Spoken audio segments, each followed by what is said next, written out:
and they adapt their job to whatever it is. And when the New York Times comes after you, Bill, here in the Silicon Valley, that's the politics of envy.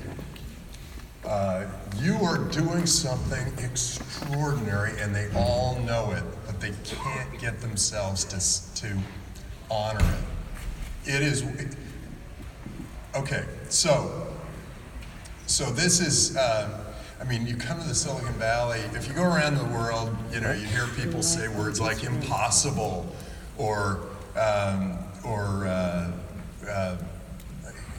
let's be reasonable, or, you know, they're the Luddites, and they're the people who are keeping progress from happening in their regions. But here in the Silicon Valley, you see people just going, I'm going to make extraordinary things happen, or how do we make this better for the customer?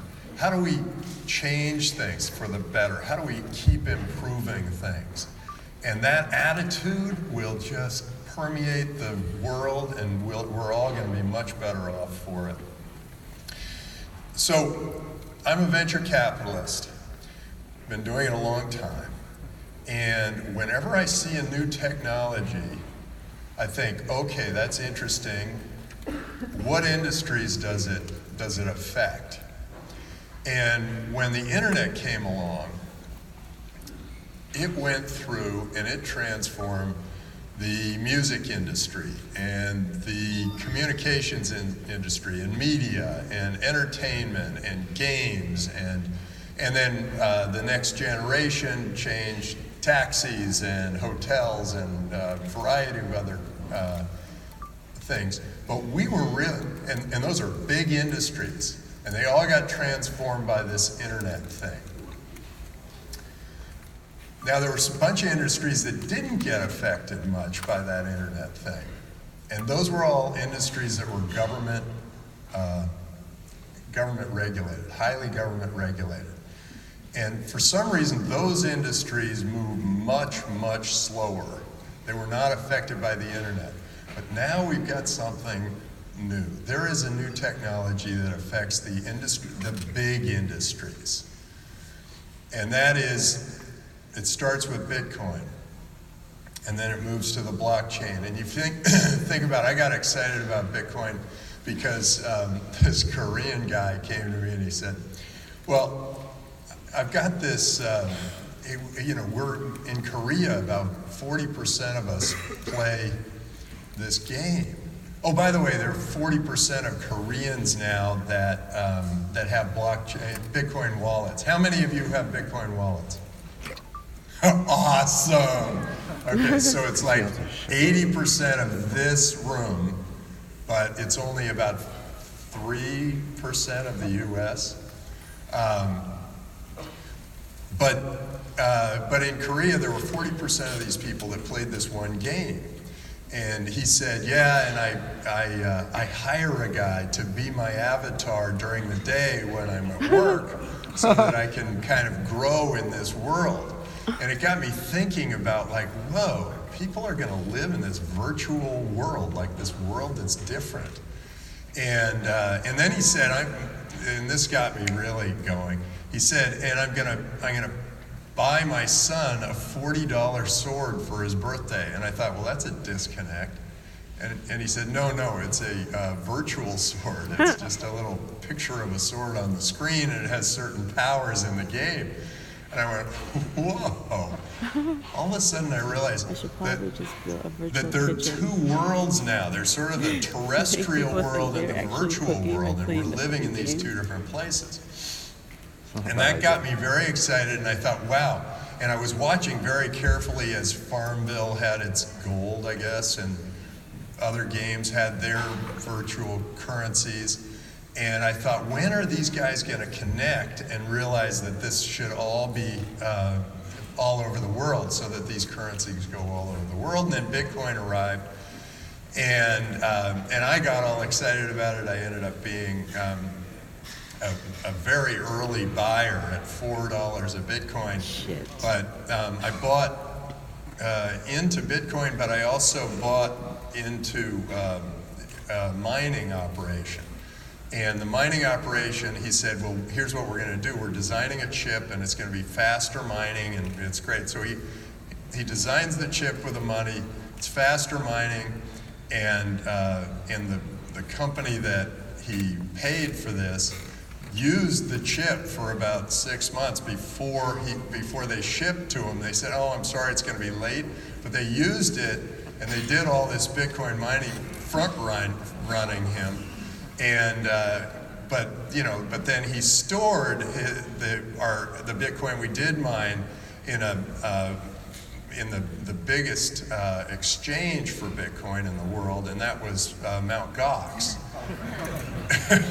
So of all that, that money that was $4 a Bitcoin, I had put $250,000 into it. That was going to be worth whatever it was going to be worth, and now it's hidden somewhere, or it's lost. They disappeared the money, and so we didn't really benefit from that. But when Mt. Gox went out of business, I thought, well, that's the end. Too bad. I thought this was really awesome, this new technology, but no, Mt. Gox is out of business. So I think that's it. It's over. But when Mt. Gox did that, Bitcoin dropped about 15%. I thought, whoa, 15%. So it's still there. And I thought, whoa, people really need this. Yep. And so then I dug in and I realized, yes, it's frictionless, it's decentralized, it's global. This is an amazing currency. You can do amazing things with it. And that was where I just got totally inspired. And when that big pile of Bitcoin came up from the Silk Road auction, I jumped in. I think I was the only bidder who bid over market for that Bitcoin, and I'm glad I did. But back then, I looked really stupid for about 2 years, and I'm sure some of you feel a little stupid if you bought in at 18,000. Yeah. Right? You did? You're not did. stupid. Sucker. 16,000. This is a really exciting time because, as I said, as you said, everybody's saying it's a really exciting time. 500. So now it's $260. This is so transformative. Bitcoin itself is transforming the currencies of the world. I mean, you now have a currency that's global, and people say, well, are you going to sell your Bitcoin? They don't say that so much now. They said it when it was about 18,000. And I said, why would I sell the currency of the future for the currency of the past? I mean, this is like trading gold for shells. Why would I do that? And because I would be giving up a global currency that's frictionless and decentralized for one that's subject to the whims of political forces that swing back and forth, where people will throw in, either they'll print too much and you'll get inflation, or they'll print too little and control you. And why not have a currency that is not controlled by all of these whims of these various governments, who, by the way, are getting a little too big for their britches. Government now is, around the world, is about 50% of GDP. Jeez. Which gets me to my next thing. 50% of GDP is crazy talk. That's like half of our money is going into people telling us what we should be doing. I don't know if any of you guys read Dr. Seuss, but there's something called the Bee Watcher, and then there's the bee, and that bee works, and that's you guys. Then there's the Bee Watcher, and bees just watching because this guy's doing such interesting things. Then there's the Bee Watcher, and there's Bee Watcher, watchering watch. And that's what we got. We got all these bee watchers, and nobody's doing any work except you guys. And they're now envious of you. But they're watching over. Anyway, let me go into why this creates an amazing opportunity for all of you. Well, when I invest in a new industry, I think of new technologies coming along, and what industries they're going to change. So now we've got a new technology, Bitcoin, which actually comes from the blockchain, which is this perfect ledger, which all of you know because you've all got wallets and all that. Oh, by the way, my son and I, when we walk by banks, we say, oh, that real estate will be for sale. That real estate will be for sale.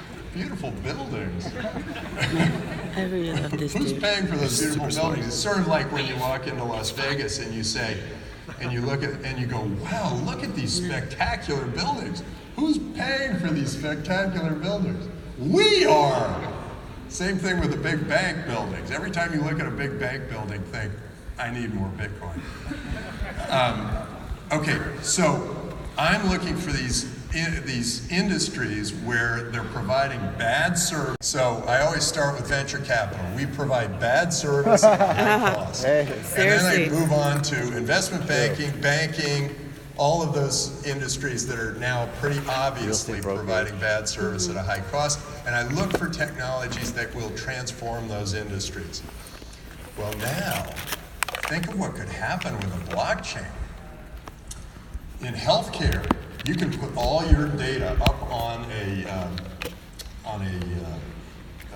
ledger, and so all your medical records, all your blood tests, all your When you end it, Fitbit results, your food intake, your genetic history, all that stuff, you can put it all into onto the blockchain, and then give it to doctors along the way instead of hoping that your pediatrician gave your cancer doctor the information that you're allergic to something.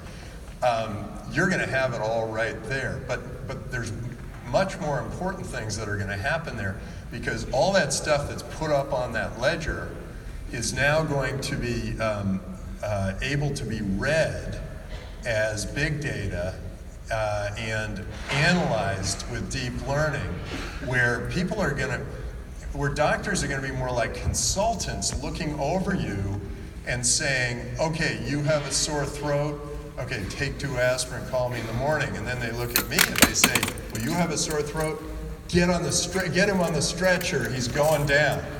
And the difference could be because, who knows, genetic history, could be any number of different things.